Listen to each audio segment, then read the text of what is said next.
नमस्कार. आज फाल्गुन कृष्ण सप्तमी. संत निळोबांचा एक अभंग आपण पाहणार आहोत. मार्ग दावूनी गेले आधी दयानिधी संतते, येण्याची पंथे चालू आता न पडे गुंता कोठे काही. मोडून या नाना मते देती सिद्धांते सौरसू, निळामणे ऐसे संत कृपावंत सुखसिंधू. संत निळोबा तुकाराम शिष्य म्हणून विख्यात असून त्यांना वारकरी संप्रदायातले अखेरचे संत कवी मानले जाते.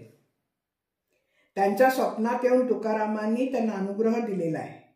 त्यामुळे तुकाराम हा त्यांचा आदर्श आणि तुकोबांना आदर्श असणारे ज्ञानेश्वर ज्ञानदेव हेही त्यांना अत्यंत आदरणीय होते. असा समृद्ध वारसा लाभलेल्या निळोबांनीही प्रचंड अभंग रचना केली असून 5 संत कवींच्या तोंडीची आहे असं म्हटलं तरी चालेल. गुरु तुकारामांना ते ईश्वरच मानत, त्यामुळे त्यांनी अनेक श्लोकात तुकाराम स्तुतीही केली आहे. 5 संत कवीच्या तोडीच्या असलेल्या या अभंगामधनं ती आध्यात्मिक पातळीवर आहे.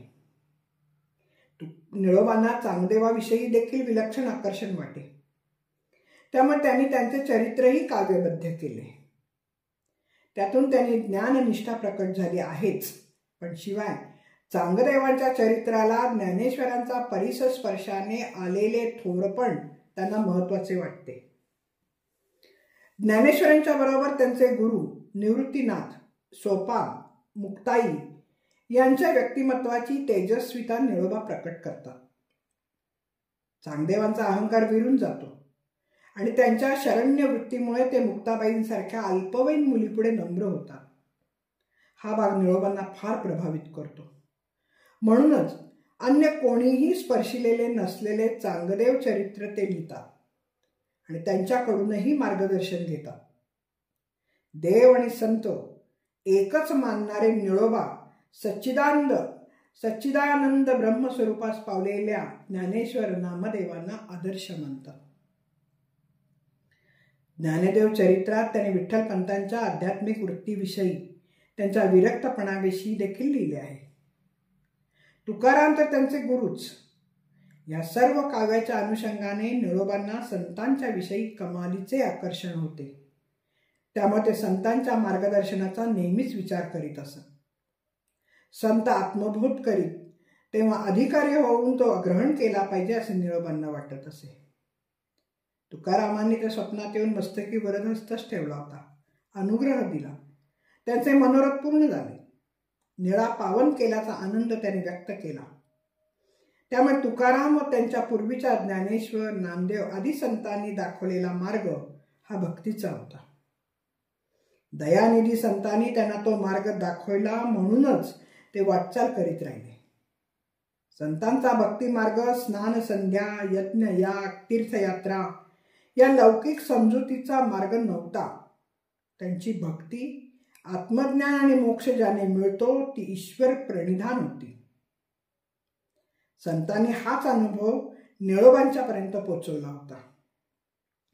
म्हणजे निळोबांचे पारलौकिक चिंतन हे ज्ञानेश्वरांच्या पासून तुकारामांच्या पर्यंत संतांनी जे पारमार्थाविषयी चिंतन केले त्याच स्वरूपाचे होते.